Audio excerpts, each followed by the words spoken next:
A city before the skyscrapers, before the glittering towers pierced the sky, before highways carved lines through the desert, before super malls, luxury hotels, oil wealth, airlines, and global headlines, there was Dubai in the year 1900.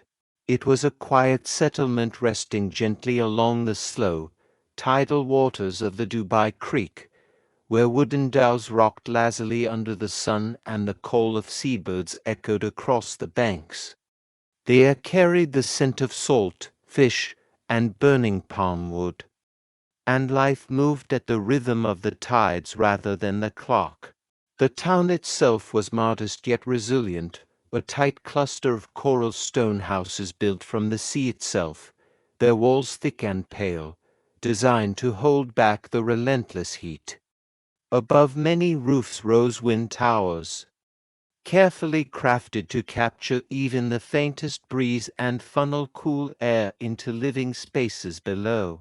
Between these homes stretched narrow sandy lanes, shaded courtyards, and simple palm leaf huts where families gathered, worked, and rested. There were no paved roads, no electric lights, no towering landmarks, only the glow of oil lamps at night and the stars overhead. Unchallenged by city lights, merchants gathered along the creek to trade spices, textiles, dates, and pearls, their voices blending with the creak of ropes and the splash of oars. The harbor was small, but its reach was wide, connecting Dubai to India, East Africa, Persia, and beyond. Life was shaped by trade, pearl diving, and survival. Each summer, fleets of wooden boats sailed into the Gulf as men plunged into the depths in search of pearls, risking exhaustion, sharks, and storms for a livelihood that could vanish with a single bad season.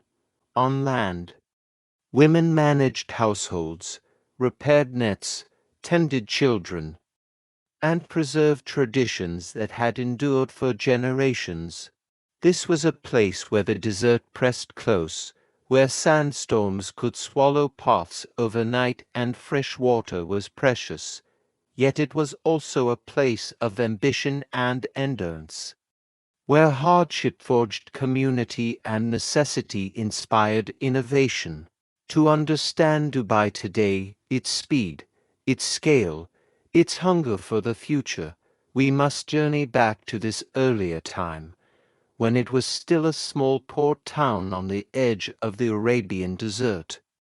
A town shaped not by glass and steel, but by wind, water, and will. This is the story of Dubai on the eve of the 20th century, a city not yet transformed, not yet famous, but already dreaming. The world around Dubai, the year is 1900.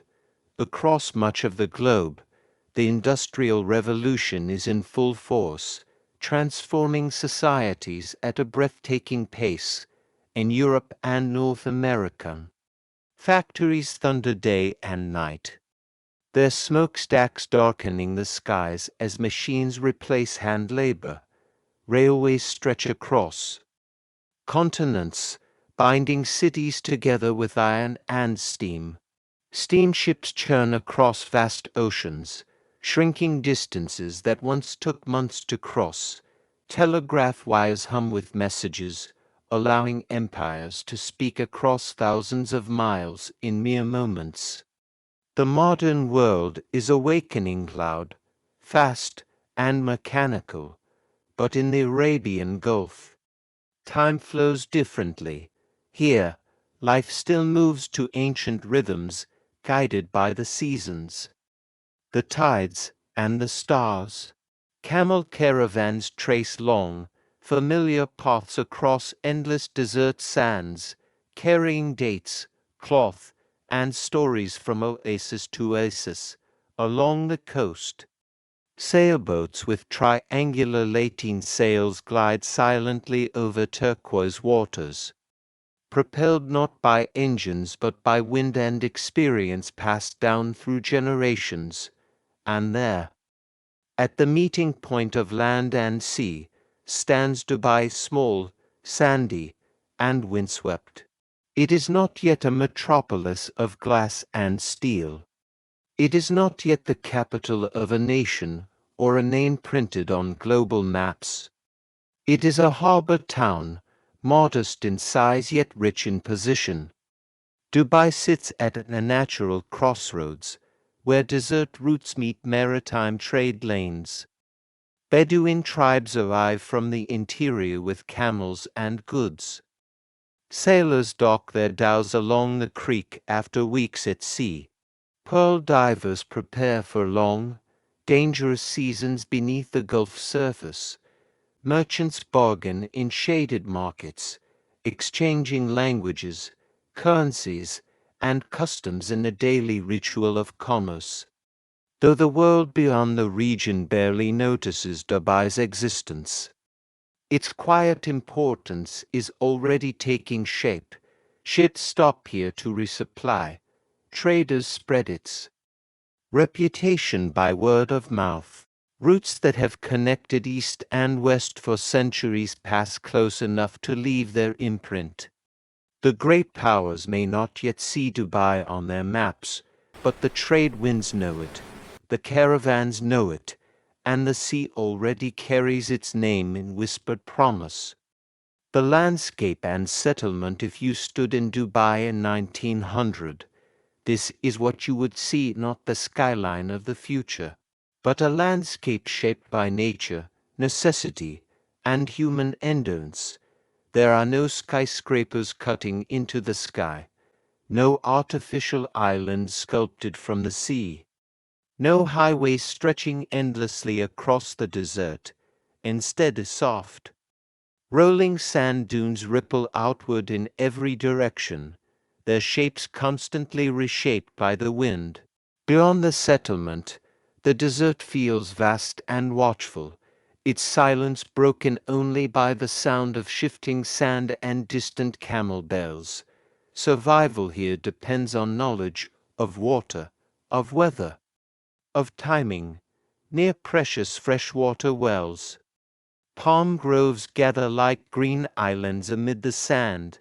Date palms provide food, shade, and building materials, making them as vital as the land itself. Beyond these groves, small communities take root, bound together by shared resources and mutual reliance. From the sand rise mud brick walls and coral stone homes, built from earth and sea. The coral blocks, harvested from the Gulf, are light yet strong, designed to endure heat while allowing air to pass through. Homes cluster close together, creating shaded alleys that offer brief relief from the sun. At the heart of it all, the Dubai Creek curves gently inland, like a protective arm reaching into the desert.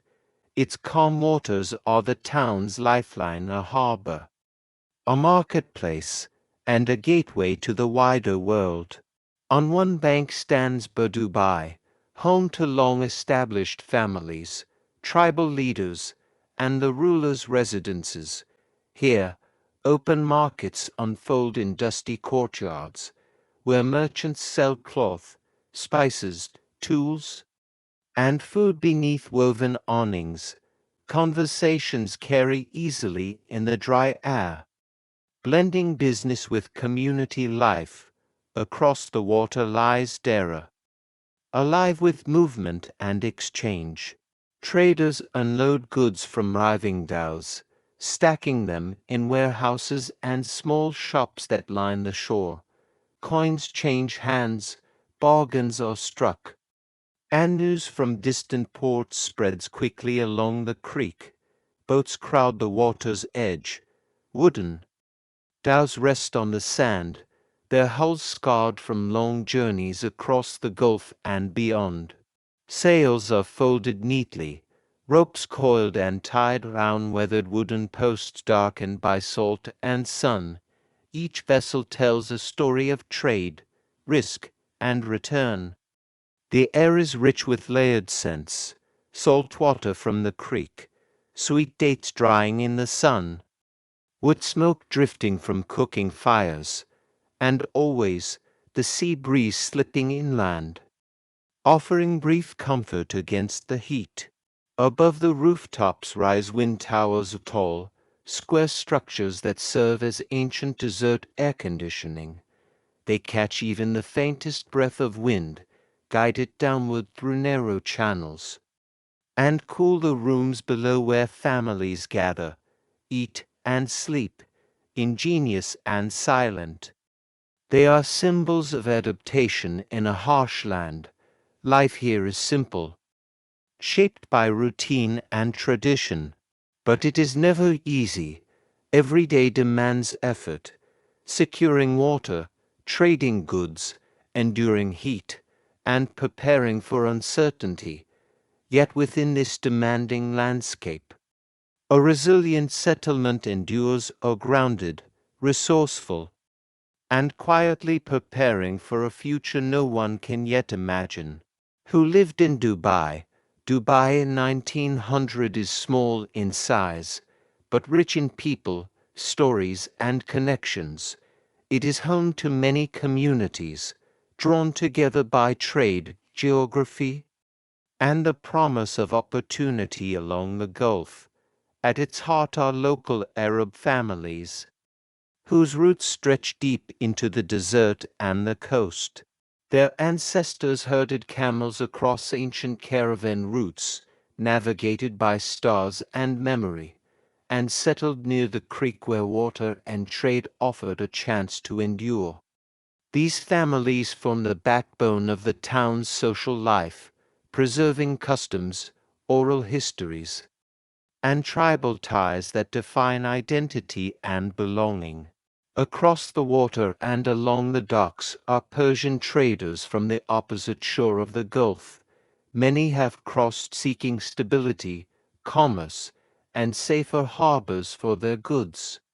They bring with them new architectural styles, business practices, and cultural traditions, leaving subtle marks on the town's markets and neighborhoods. From farther east arrive Indian merchants, especially from Gujarat and Bombay, experienced in long-distance trade. They deal in textiles, spices, rice, wood, and precious goods, linking Dubai to the vast commercial networks of the Indian Ocean. Their presence strengthens Dubai's role as a trading port, even if the town itself remains humble. The harbor is alive with movement from sailors, men from East Africa, Oman, Yemen, and the Arabian coast. They arrive aboard dhows that have crossed open waters using wind and instinct, bringing stories, songs, and rhythms shaped by the sea. Many stay only briefly, others settle, marrying into local families and adding to the town's diversity. In the markets, along the creek, and in shaded courtyards, languages blend naturally. Arabic spoken in homes and mosques, Persian heard in trade negotiations, Hindi and Gujarati exchanged over bolts of cloth, Baluchi spoken among sailors and gods, Swahili drifting along the docks with the sound of waves. Dubai may be small, but it is already international, place where cultures overlap without grand declarations, bound instead by daily cooperation and mutual need. It is not a capital. It is not a seat of empire. It is a gateway. Some families live in sturdy coral stone houses, their wooden doors carved and worn smooth by time.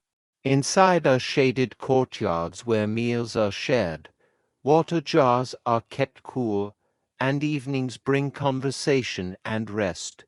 Others live in palm-frond huts near the shoreline, closer to the sea that sustains them.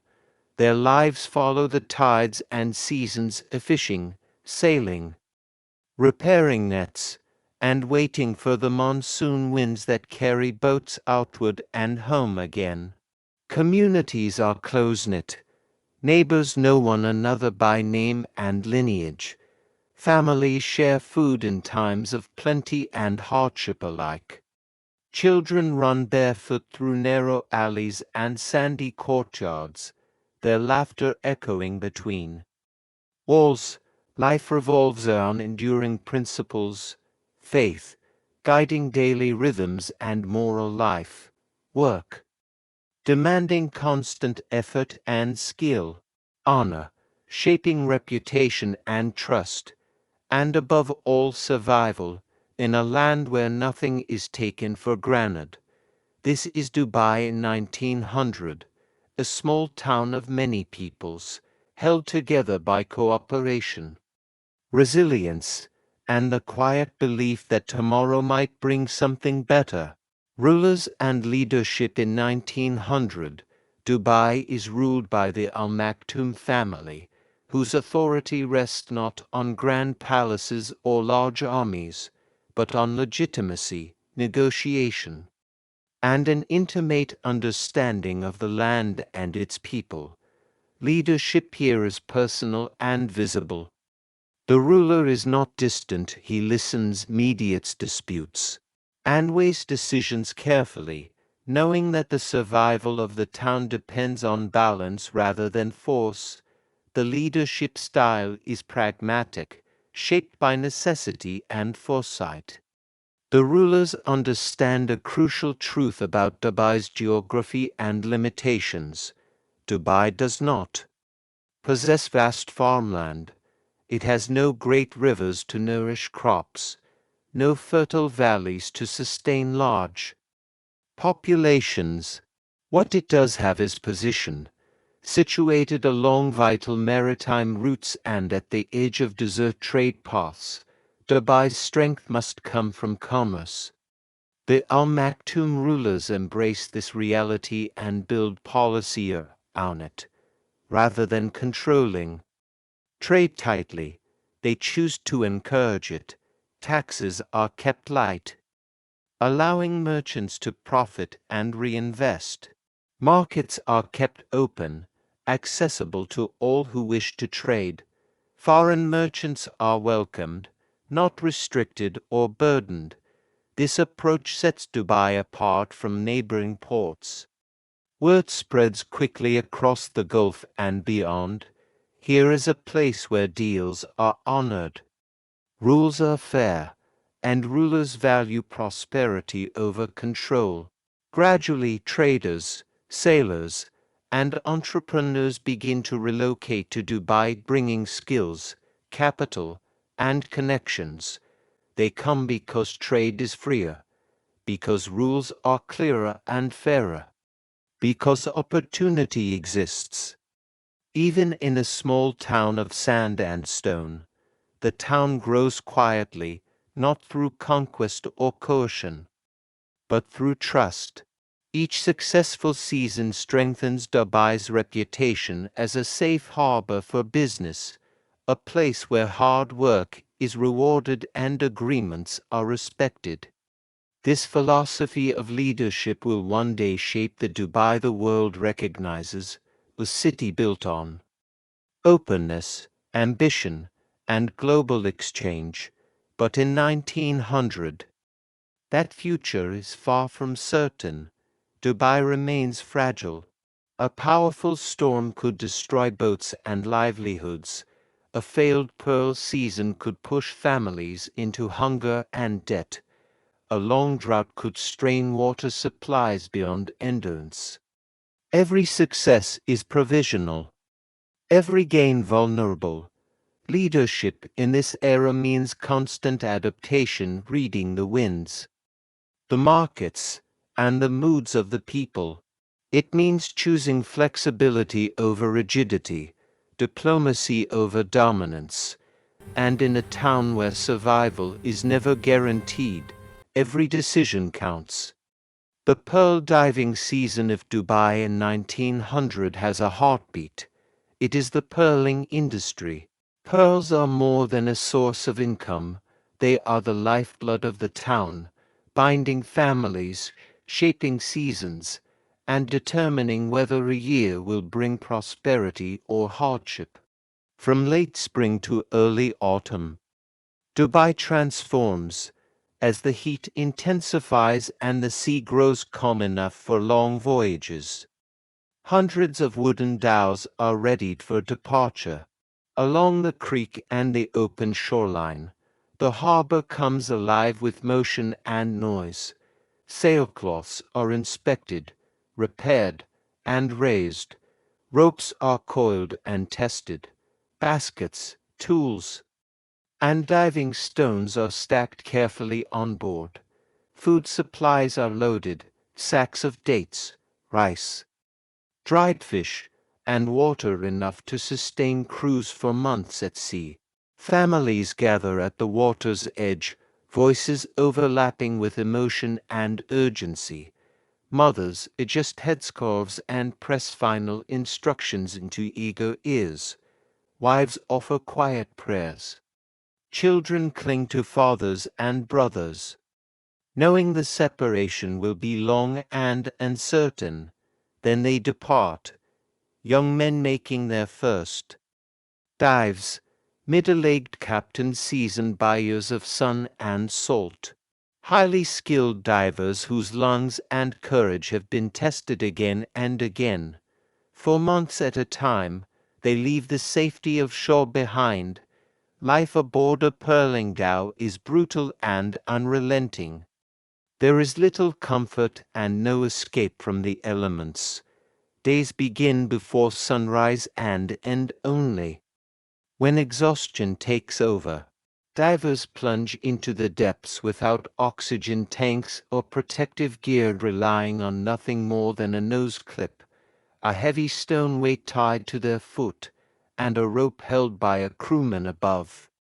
Over and over again, they dive, holding their breath, sinking rapidly toward the seabed, searching with aching hands among rocks and coral, grabbing oysters and signaling to be pulled back up. Each dive lasts only moments, but the strain accumulates relentlessly. Lungs burn, ears throb, muscles weaken. The sea, though dazzling in sunlight, is merciless beneath the surface. Divers face constant danger, crushing exhaustion, cuts and infections from sharp coral, sudden storms, and the silent threat of sharks moving through the deep. Yet they continue, because hope lives in every descent. The dream that among thousands of ordinary shells, one might contain a perfect pearl, the single gem valuable enough to pay debts, secure a home, or change a family's future forever.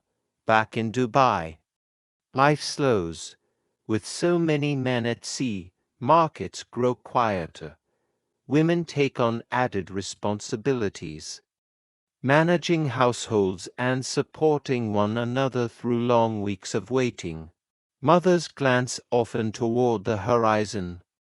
Children count days by the rising and setting of the sun.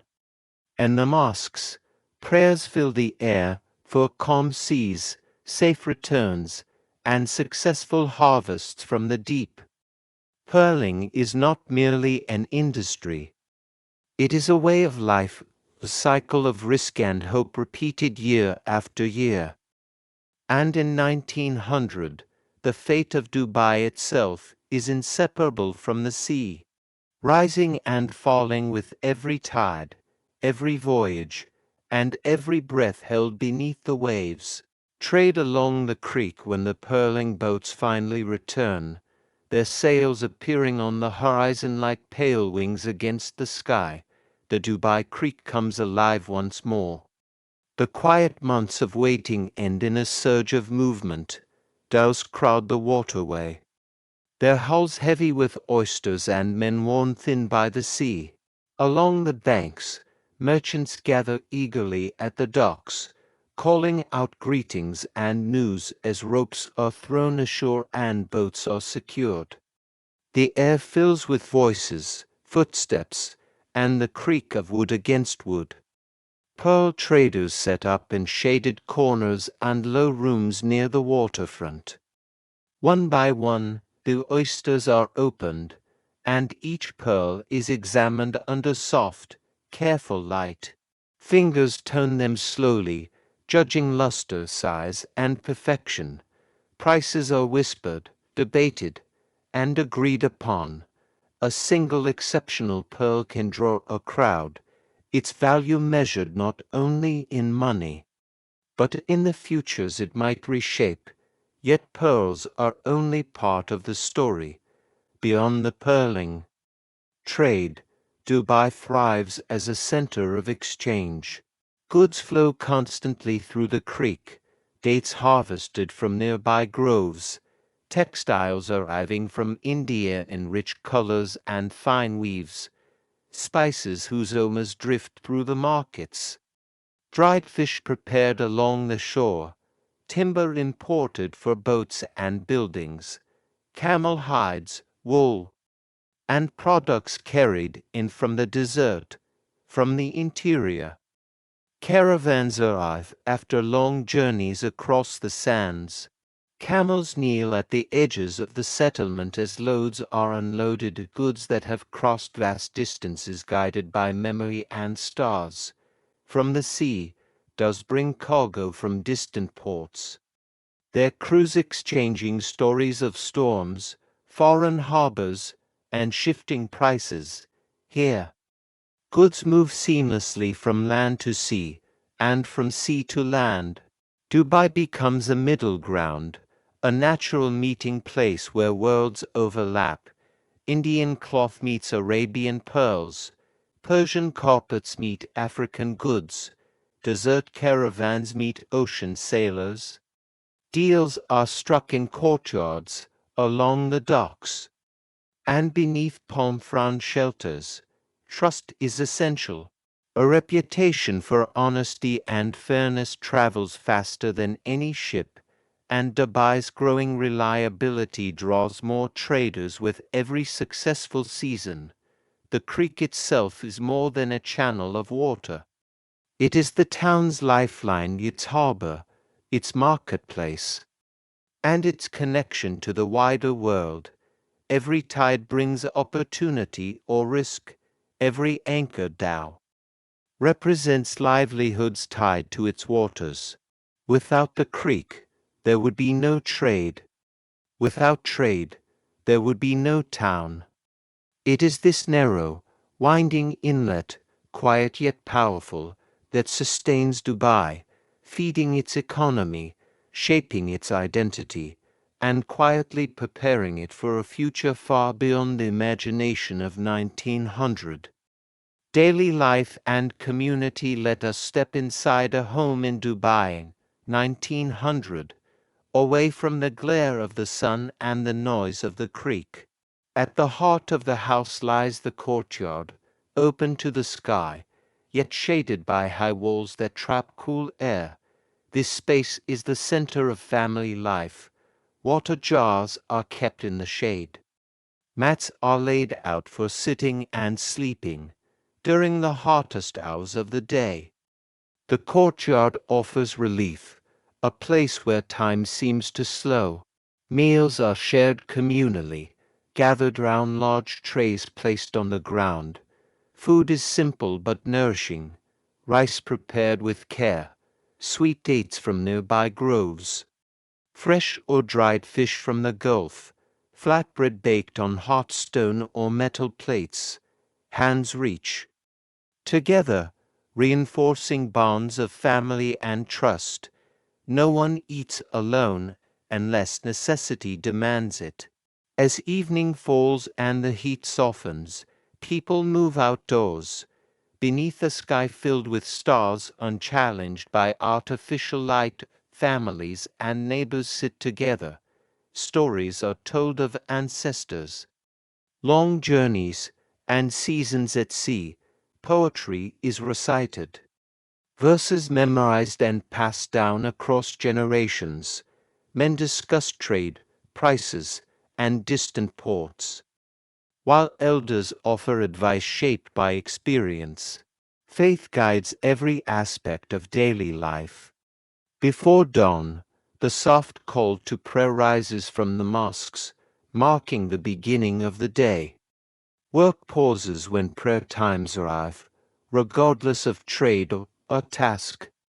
These moments of reflection structure time, offering rhythm and meaning in a demanding world. Life follows a familiar and steady pattern: sunrise and morning prayer, work under the rising heat, markets alive with exchange and conversation, midday rest, evening prayer and family gatherings, nightfall and rest. Children learn not through formal classrooms, but through observation and participation. Boys accompany fathers and uncles to boats, workshops, or market stalls, absorbing skills through repetition and responsibility. Girls learn household management, weaving, food preparation, and craftwork, knowledge essential to family survival and stability. Wisdom is passed down through memory rather than books, tradition rather than written rules, stories rather than lectures, and a world without modern schools, electricity, or machines. Community itself becomes the greatest teacher. Every adult is an example. Every shared task is a lesson. Every story carries instruction. Daily life in Dubai in 1900 is demanding, modest, and deeply communal, shaped by cooperation, faith, and the quiet understanding that survival depends not on individual strength alone, but on the strength of the people standing together. Challenges and struggles. Life in Dubai in 1900 is not romantic, and it is never easy. Beneath the rhythms of trade and community lies constant uncertainty, shaped by a harsh environment and fragile livelihoods. Water is scarce, the most precious resource of all. Wells must be carefully maintained, and every drop is valued. Rain comes rarely and without warning. Some years it arrives just in time, other years it fails entirely. Drought is not an abstract fear, but a looming reality that can strain families, weaken livestock, and push communities to the edge. The land itself offers little mercy. Sandstorms rise suddenly, sweeping across houses and alleys, filling homes with dust and erasing familiar paths. The heat lingers through long summers, pressing down day and night, testing endurance and patience. Shade and breeze are treasures, not comforts taken for granted. Even the sea, Dubai's greatest source of hope, is unpredictable. The purling economy, once a blessing, is deeply unstable. A single season can determine whether families thrive or fall into hardship. If the oyster beds are poor, if pearls are small or flawed, or if markets abroad demand low prices, months of labor can yield little reward. Storms can destroy boats in moments, taking lives, livelihoods, and years of savings with them. When the season fails, entire families suffer. Debts accumulate. Food becomes harder to secure. Traders worry about unpaid loans and collapsing markets. Divers worry about survival, about whether their bodies can endure another season beneath the waves. Families wait anxiously, knowing that their fate rests on forces beyond their control. No one can predict what the next year will bring. Prosperity and hardship stand side by side, separated by chance, weather, and distant markets. And though Dubai is growing, drawing traders, sailors, and settlers, its future remains uncertain. There are no guarantees, no safety nets, no promises of progress. Every gain must be defended against loss. Every success is temporary. Yet it is within these struggles that Dubai's resilience is forged, and the ability to endure hardship, adapt to change, and continue forward even when the path ahead is unclear. The dawn of change are on the turn of the century. Subtle currents of change begin to stir, not loudly, not suddenly, but persistently, like a shifting tide beneath calm waters. Beyond the Gulf, the world is accelerating. Steamships start to replace traditional wind-powered dhows on major trade routes, moving faster and more reliably than sail ever could. These new vessels redraw commercial maps, altering where goods flow and which ports rise or fade, though many still rely on wind and tide. The presence of steam signals a future that will not wait. At the same time, foreign powers grow more active in the region. Their interests are strategic and commercial, their influence carried through treaties, shipping lanes, and expanding global networks. The Arabian Gulf, once peripheral to global affairs, begins to attract greater attention. Global markets expand, tying distant places together more tightly than ever before. Prices set far away ripple into local lives. Decisions made in Europe or India can determine the success of a pearl season or the value of a cargo unloaded at the creek. Dubai remains small, a town of sand, stone, and sails. But it is also open, curious about the wider world, willing to adapt rather than resist, quietly forward-looking. Little by little, change becomes visible. More merchants arrive, drawn by fair rules and opportunity. More boats stop at the creek, using Dubai as a trusted point of exchange. More communities settle, adding skills, languages, and connections to the town's growing network. There are no grand announcements, no sudden transformations. Instead, the foundations are laid patiently. Season by season, relationships deepen, reputation spreads, trust compounds.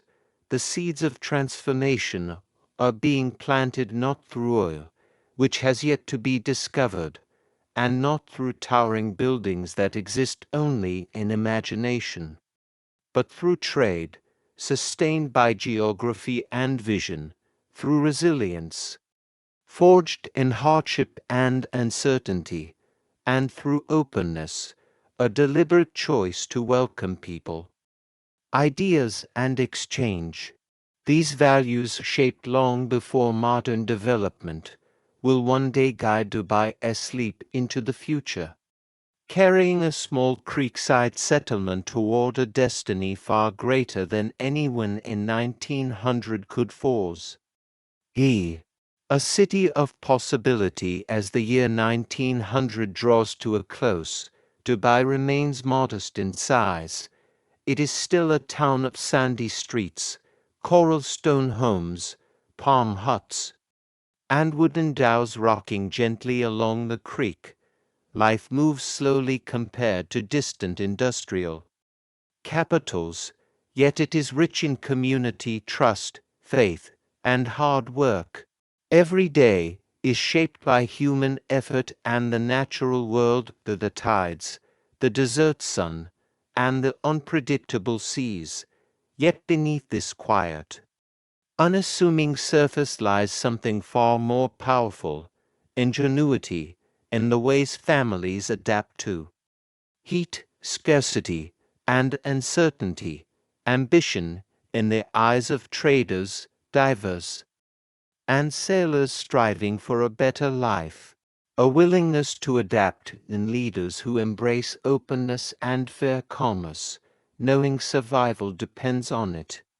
No one living in Dubai could imagine the future: skyscrapers touching the clouds, airports connecting continents, artificial islands stretching into the sea. And yet, in many ways, the spirit of modern Dubai already exists here in 1900. In the merchants who welcome strangers and honor their word. In the divers who risk lungs and limbs beneath the waves for hope. In the rulers who choose trust over restriction, vision over fear. Dubai in 1900 teaches a timeless lesson. Great cities are not born in moments of wealth or sudden discovery. They are forged over generations, through perseverance, courage, and shared purpose, and wind that cools courtyards and fills sails, and sand that tests resilience yet preserves memory, and sea that offers both livelihood and danger. In community, where knowledge, labor, and faith are passed hand to hand, heart to heart. This is Dubai at the dawn of the 20th century, a city of possibility, quietly dreaming, patiently growing, and laying the foundation for a future that would one day astonish the world. The story continues. And so, as the sun sets over the calm, shimmering waters of the Dubai Creek, we take a final glance at the town in the year 1900. It is humble, its streets sandy, its boats wooden, its homes simple and practical. It is resilient, shaped by wind, heat, and sea, and tempered by the constant challenges of survival. It is hopeful, or quietly looking outward, welcoming strangers, and adapting to a world that is only beginning to reach its shores. Dubai is a city not yet transformed, but already becoming. Every alley, every dhow, every family at prayer carries a seed of what is to come, because every skyline, no matter how towering, begins with a single settlement. Every future, no matter how grand, begins with a single choice. And in Dubai, in 1900, its greatest strength was already present, quietly shaping its destiny long before the oil, the skyscrapers, or the fame. Its people, the merchants who traded with honesty, the divers who risked their lives beneath the waves, the leaders who chose openness and trust over fear, the families who held communities together through heat, drought, and uncertainty. This is the Dubai of the past, a small, simple, and windswept, yet carrying within it the spirit, courage, and vision that would one day make it extraordinary. The story continues, and the creek still flows, as it did then, carrying with it the dreams of those who call Dubai home. Thanks for watching. Don't forget to subscribe, like and share.